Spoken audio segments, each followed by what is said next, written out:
Alright, hey guys, and welcome back to another video. Today I wanted to talk about the PlayStation 2 launch and why I still think it is the top of the top when it comes to launch lineup of games, at least in the United States. And I know that's probably a bit of a contentious topic because there have been a lot of amazing console launches, but I'm going to kind of break it down and reminisce a bit about why I think that is. But before we get into that, I did want to quickly thank everybody that watched my previous video that I uploaded about PS2 games that I've been playing recently. It was just an absolute pleasure to read through all of your comments and reminiscing about the old days of YouTube and the types of videos that I've been uploading on my channel for the past 15 years. So thank you to all of you that watched and commented. It is greatly appreciated. You helped inspire me to want to make this video today. Now, I did actually have to search my channel. I'm like, man, I can swear that I made a video back in the day talking about my PS2 launch memories. And sure enough, I did. 9 years ago, I made a video talking about PS2 launch memories. So I guess it's a little redundant to upload another video like this, but a lot has changed in the near decade since I made that last video. We've seen other console launches that further reinforce my opinion and thoughts about how amazing the PS2 launch was in terms of game selection. And I have played several new games that I hadn't played 9 years ago to kind of talk about with you guys here. Now, normally I make these kind of videos without any kind of bullet points or notes, but this I had to absolutely make a list of the launch games for PS2, which I have off to the side here, so you'll see me glancing at it occasionally.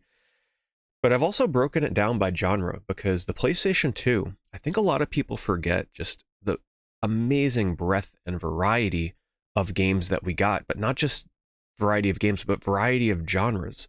So I broke it down by genre here, and up top I started with the RPGs. I think a lot of people forget that the fact that the PS2 in North America, and just a reminder that everything I'm talking about here will be in relation to the US North American launch, there were 4 RPGs released on the PlayStation 2 on day one that the console released. First of which being Eternal Ring, a game that back when I made my original video I had not played yet, and it has quickly become one of my favorite PlayStation 2 games. I played it on the PlayStation 4 version several years ago for the first time. I absolutely fell in love with it. A classic title from Software, where it's sort of like a first-person Kingsfield-esque game with a really cool magic combination and ring crafting system. I loved it so much that I started speedrunning the game. I've played it probably at least 15 times at this point. Of course, speeding through it, doing various glitches and exploits and stuff, but I still absolutely love it. The music is classic. If you've never played Eternal Ring before, I would actually say do not play the PlayStation 2 version. Play the digital PS4 version because they made quality of life changes to the game. On the PlayStation 2 version, you need to play it with the D-pad and the shoulder buttons to kind of like interact with movement in the camera. But they did a quality of life change for the PS4 version where you can actually use the analog controls to finally control the camera. And if you're a fan of first-person RPGs and From Software in general, or really weird and obscure RPGs, I've mentioned this one several times on my channel over the years, but I just wanted to kind of reinforce how special Eternal Ring has been to me. And to get a game like that on a console launch, you just don't see stuff like that anymore, especially now that From Software is held on such a high pillar in terms of video game developers. You're really not going to see any of these special little dungeon crawlers anymore from them. So thinking back on a more humble time, but not only did From Software give us Eternal Ring, but they also gave us Evergrace, another RPG for the PS2 launch. And what's so special about this is all the RPGs that we got were so vastly different from one another. You had Eternal Ring, which is a first-person dungeon crawler. You had Evergrace, which is a third-person action RPG that just oozed with style and personality down to the enemy designs, the dungeons, the characters, even the music. Evergrace was something quite special as well. I'm not as well versed in Evergrace as I am with Eternal Ring, but I can definitely enjoy the duality between two different types of RPGs. We also had Orphan, one of the most underrated early PS2 games in my opinion, which was based off of an anime, or maybe I get it backwards, maybe. Yeah, I believe the anime or the movie or whatever the heck it was based on came first and then the game. But it was such a weird and different RPG where it's like this combination of a real-time, I don't even know how you would sum up the combat in this game, but it takes place in a turn-based setup where everything is static on the screen. So like you're standing still, the enemy is kind of like moving around, and then you got to release your attacks in a timing-based system. But it's got sort of like an action, almost on rails Panzer Dragoon kind of feel to it in a lot of instances. But you are still leveling up your attacks and your spells and everything. And it's got a very linear nature to the game, very story driven, very, very much point A to point B to point C with little chance to even derive from the linear path. It's absolutely an RPG, and one that I definitely recommend. One of the cheapest RPGs you can pick up on the PS2 that I think has aged quite well in terms of just the nature of the gameplay itself. It's very simple, very fast paced. You will have to get by a lot of unskippable cutscenes with a story you may not care about, but for the most part, I think Orphan has aged quite well. But it doesn't end there. We still had Summoner, which I just talked about in my previous PS2 video. Summoner, a port of a PC game, a giant sort of like open world, not open world, but a giant PC port of an RPG to consoles, helped to really round out this 4 RPG offering that we got for the PS2 launch. So just think about the last time you saw a console launch with 4 vastly different RPGs. It was something special and something to be applauded at the time, just having that diversity. RPG fans had 4 different games to choose from. But then we move into the racing side of things. Racing games on the PS2 launch. I mean, I'm just going to go through the list here. We had Midnight Club, MotoGP, Ridge Racer 5, Smuggler's Run, Wild Wild Racing, and SSX. Now, a lot of people would say SSX is more of like an extreme sports style game. I would say it's more of a racing game, in my opinion, because you are racing in SSX. But let's kind of just break this down for a second. If you're a racing game, you have 6 different types of racing games for the PS2 launch. The one that I'm most familiar with is Smuggler's Run. Smuggler's Run for me was one of the highlights of the PlayStation 2 launch, and I should specify here, I did not get a PS2 on day one. I got it, several months after, when they were a bit easier to get. So I unfortunately did not live that day one kind of experience that you were able to have with the PlayStation 2. It was very hard to get when it first came out. But I was able to get in on it really early on, and Smuggler's Run was one of my first games that I picked up for the console. And man, what a special game. Yes, it has some racing elements, more time trial kind of stuff. It's not a traditional racing game. It's more of like a racing adventure kind of experience. But what really blew me away about Smuggler's Run was that, and it has really aged quite well since I have played this game in recent years, it has this huge, expansive world that you can explore and race around and take on little mini missions and time trial type stuff and delivery and escaping, running away from the cops in typical Rockstar fashion. But what really blew me away was the freedom to explore. The draw distance was just stunning in Smuggler's Run. That always really stuck with me. And a lot of those types of racing games are kind of gone these days. Even when you get an open world racing game, now it's just cluttered with lots of waypoints and mission lists and just a little too much going on, where Smuggler's Run was from a time where things were kept a lot more simple. Just simple mission-based gameplay that I've really grown to appreciate, and I think it's one of the best aging PS1 or PS2 launch titles out there. Now, you also had stuff like Ridge Racer 5, which I will admit I still have yet to get around to playing Ridge Racer 5. I know that sounds crazy, but it is one of the games on my list of games to get around to on my PlayStation 2 wheel that I've kind of opened up to myself, where I'll spin a wheel and it might land on a random game. Ridge Racer 5 is one of those random games that I'm sure I'll get around to and talk about with you guys here in the future. SSX I rented. SSX wasn't really for me back when I originally played it. It was a really cool and stylish game, but I was still not super into snowboarding too much back then.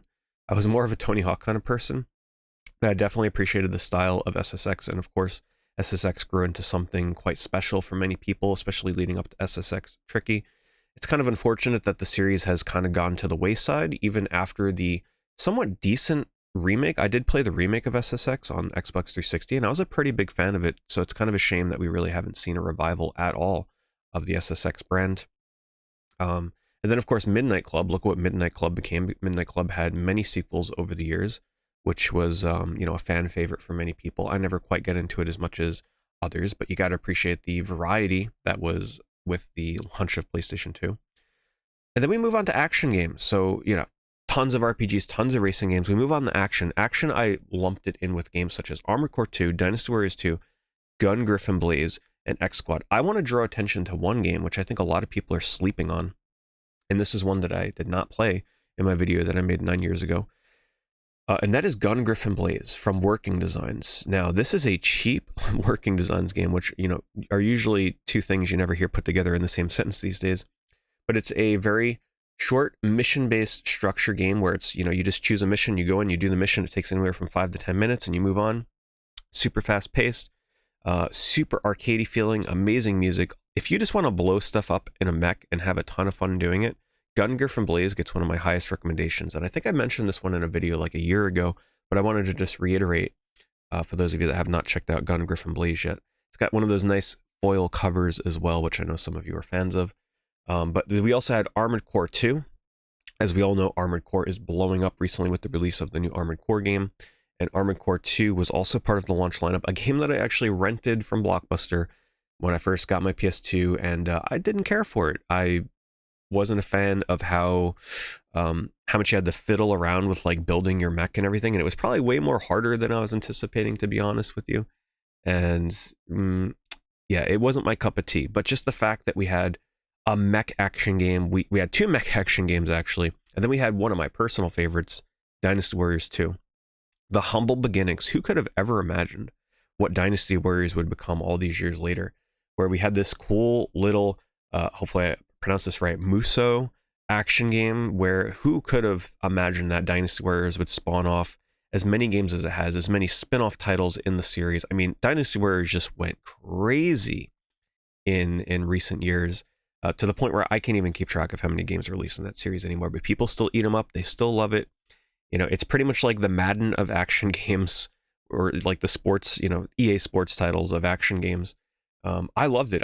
Dynasty Warriors 2 was one of my highlights. I have a lot of fond memories of just really looking at my screen and seeing how many enemies were on screen at once, and just, you know, doing my little dazzling spin attacks and taking everything out with that slowdown. Like, even when slowdown appeared in games like this, it felt cool.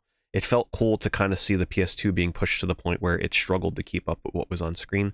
Dynasty Warriors 2 was absolutely more of a showcase, kind of like, hey, look at how many characters we could have on screen at once kind of game. And I think that was enough to carry it. Yeah, I wasn't invested in whatever story was there, but man, it was just so cool to be able to see what the PS2 was capable of, and it gave us a glimpse into what to expect in the years to come in terms of what was possible, in terms of how many polygonal characters you can fit on screen at once. And then there was also a game called X Squad. X Squad is one that I still have not gotten around to yet. But let me know, do you guys like, what is your experience with some of these games that I'm mentioning that I haven't gotten around to, such as X Squad, or even stuff like Ridge Racer 5? You know, how is X Squad? I will get around to it at some point. It is one of the games on my to get to PS2 list, but it just kind of speaks to how many different types of action games we also had with the PlayStation 2 launch. Moving on to fighting games, we had DOA 2 Hardcore, Street Fighter EX3, Tekken Tag Tournament, and I did lump Ready to Rumble Boxing in there as well, which some people would say is also a sports game. To me, it's a bit more of an arcadey kind of fighting game. So my only experience with fighting games on the PS2 would have been, I think I rented Street Fighter EX3, and you know, I was always a sort of button masher kind of person. I would always kind of like pick up these fighting games and not really learn the move list, but instead I would just kind of mash the buttons and just hope for the best flashy moves to come out. And I had some fun renting Street Fighter, but I think I had a lot more fun with Tekken Tag Tournament. And I know Tekken is not really a button mashy kind of series, but that's the kind of player I was, and in a way almost still am today whenever I pick up a fighting game. But just think about this for a moment. We had a console launch with arguably four, but I would say three leading fighting game series that are still beloved and known today. We had a Dead or Alive game, we had a Street Fighter game, we had a Tekken game on the launch of a console. You don't even have to be a fighting game fan to appreciate how amazing that is. You're lucky if you get a single fighting game to release these days. And keep in mind, this is before the decline of fighting games. Street Fighter 4 is what reinvigorated the genre. It's what brought people back to fighting games. So these games were releasing during a time where people were kind of like, their interest in fighting games was waning. It wasn't as popular as it used to be back on like the Genesis or the PlayStation 2. Or sorry, like the Genesis and the Super Nintendo. So getting three amazing franchises on the launch of the PlayStation 2 just speaks miles to this point that I'm trying to make about, sure, some of these games may not be the best quality, but I think the amount of quantity, mediocre quantity, I don't mean to call a lot of these games mediocre, but let's be real, a lot of them are kind of like 6 out of 10, 7 out of 10 games. They're not like, the PS2 launch was not filled with 9 out of 10, 10 out of 10 games, but I think in this instance, the amount of games that you got that were good, and made you excited to get a PlayStation 2. They may not have been the best playing or the best looking games, but in some way they did represent a huge step up from what was previous on what that was possible from previous consoles. So just the fact that you were able to pick out the kind of games you liked and get a pretty cool experience from them, I think was enough to really rocket the PlayStation 2 up to my #1 spot of console launches of all time. Then we get into the shooters. We don't stop there. We had the shooting games. We had Time Splitters. We had Unreal Tournament, and we had Silent Scope. Now, the only one that I can really speak to on a much higher level would be Time Splitters. This is a game that I did get early on with the PlayStation 2, and it was a lot of fun. It was very stylish. It was very different from any kind of shooting game I had played before, and I did dabble in the level creator. I would create levels. My friends would come over, and we would play multiplayer in the levels that I created. And of course, it was so devilish at the time to create a level and know where all the items were. And, you know, your friends had no idea what was going on, but you were like, oh, I know where I put that weapon, or I know that this is a dead end over here. And that was so cool. I love the level creator and Time Splitters. And, you know, you get sort of more of a story-driven, I guess you could say arcadey kind of experience with Time Splitters.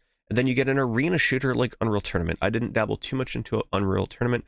In fact, I didn't really get into the arena-style shooters too much until the Xbox 360 and the PlayStation 3 rolled around, where I fell in love with Unreal Championship and Unreal Tournament 3. And then Silent Scope is also one that was like a quick rental for me, I believe. I didn't get too much into it, but just the fact that we had 3 vastly different shooting games on the PlayStation 2, you gotta appreciate it. Then there's the Soul puzzle game. It would have been cool to see one more day one launch title, but we did get Fantavision, which is one of my personal favorite launch games on the PS2. Somehow brought back, I'm still blown away that we got a revival of Fantavision on the PlayStation 5/4/PSVR 2, and they're porting it to the PC now. The fact that Fantavision came back recently just like blew my mind. I never thought I would see the return of Fantavision, and I did play it. I played Fantavision 20XX, I believe they call it, in PSVR 2, and I loved it. It was so immersive. It was just so, I couldn't help but smile playing Fantavision today as a new release in VR and being just completely immersed in the fireworks and the music, and, you know, the announcer voice changed, but it was Fantavision to me, and I loved every moment of it. Videos do not do Fantavision in VR justice. You definitely need to play that game to really understand what makes it so special. It's one of the most chill, one of the most relaxing puzzle games. It's one of those games where you watch a video and you don't quite understand what's going on or how to play it, but it's just a simple game where you're just connecting similar color fireworks together and exploding them and trying to make chain reactions. And playing that in VR with motion controls makes it a lot easier to connect your fireworks. It's an absolute blast. One of the highlights of the PlayStation 2 launch. If you've never played Fantavision, you can absolutely play the PS2 US version. You can play the PS4 version, the digital release, or you can play 20XX. Though I would still say there is a merit to playing the original, because the original voice announcer is just super nostalgic, as well as the music. And a little known fact for those of you that are not aware, I did bring this up in a video about a year or so ago, but there is a Japanese-only sequel called Fantavision no Futari, which only released in Japan, and it actually features a multiplayer mode, a sort of versus multiplayer mode. Think of it like the Luminous multiplayer, if you ever played that in Luminous Live or something, where you are exploding, you know, the screen is split and your opponent and you are exploding fireworks, and you're kind of like battling back and forth, pushing the screen left and right, trying to vie for more territory. So if you're a really big Fantavision fan, there's a little tidbit for you to try and seek out that game and play against your friend or play against the computer. Then I made a little category here for strategy and simulator games, being Kessen and Cue Ball Billiards Master. Kessen is a game, like I'm sure many of you, I rented and completely was not expecting what I got. I thought I was going to get more of a Dynasty Warriors game. Kessen ended up being some kind of like really in-depth strategy game. But once again, you got to appreciate the fact that we had such diversity in genres. I still need to get back to Kessen. I totally intend on getting back to it. I've actually recently picked up Kessen 2 and 3, because those are actually, Kessen 3 is getting a little hard to find. Keep an eye out for it. It's getting a little up there in price. And by up there, I mean sort of like in the $25 to $30 range. And that's where you need to start worrying with PS2. Once a PS2 game goes from like 10 to 15 to 25 to 30, you should start to pay attention to it. That's all I'm going to say. So yeah, I'm sure like a lot of you renting Kessen, you expected some kind of action game, but it ended up being this like super in-depth strategic game. But I think Kessen has also developed a really strong following of fans over the years that have come to really appreciate it. We don't really get too many games like Kessen anymore, and I do intend on getting around to it again. And then I haven't played this, but Cue Ball Billiards Master. Let me know how this game is. Is this some kind of like quirky cue ball game? Is this one worth checking out, or is it just a sort of like run-of-the-mill pool game? I don't really play pool games or billiard games, so let me know if this is a good one to jump into. Being a launch PS2 game, I'm sure I'll play it at some point, but I still got to pick it up. And then last but certainly not least, we have the sports category, which had ESPN International Track and Field, ESPN X Games Snowboarding, and Madden 2001, NHL 2001, and Swing Away Golf. So we had a golf game, a hockey game, a football game, a snowboarding game, and a track and field game. We're missing a couple of the sports in there, so it wasn't like as diverse as it could have been, but it definitely, like, if you were a sports fan, they probably released something that interested you. So even though I back then and still today don't have much of an interest at all in most sports games, despite the fact that I'm playing a lot of Blitz the League right now, I got to commend them for having a nice little variety of sports, especially outside of the typical big ones. Just the fact that we got a track and field game and a snowboarding game that wasn't SSX, more of a like less arcadey sort of like less racing oriented one. I haven't played this X Games snowboarding, but I imagine it's a bit more simulator-esque. And then we also got a golf game that was a bit more Japanese in style instead of like a Tiger Woods game or something. So there you go, 29 games to launch on the PlayStation 2. And a lot of you are probably like, well, what about something like the Dreamcast? Or what about the GameCube? I do agree. I think those would come absolutely the closest for me. At least the first two that would come to mind. You know, Dreamcast and GameCube had some amazing launch games, and I would love to talk about them at some point in the future. So if you guys enjoyed videos like this, kind of like going through and talking about the various games on a console launch and my memories, I definitely have some memories of the Dreamcast and the GameCube launches, as well as some others as well. So if you enjoyed this video, be sure to let me know. Your likes and your comments definitely help. These days, it's a struggle on YouTube. You know, when I take these breaks and I come back after a while, it's hard to get back into that algorithm and get my videos recommended to people again. So thanks to all of you that help with that. If you want to see more videos like this, be sure to let me know down in the comments, or even just leaving a like if you're a little too shy to leave a comment. That also helps as well. So anyway, guys, thanks so much for watching, and I'll see you in the next video.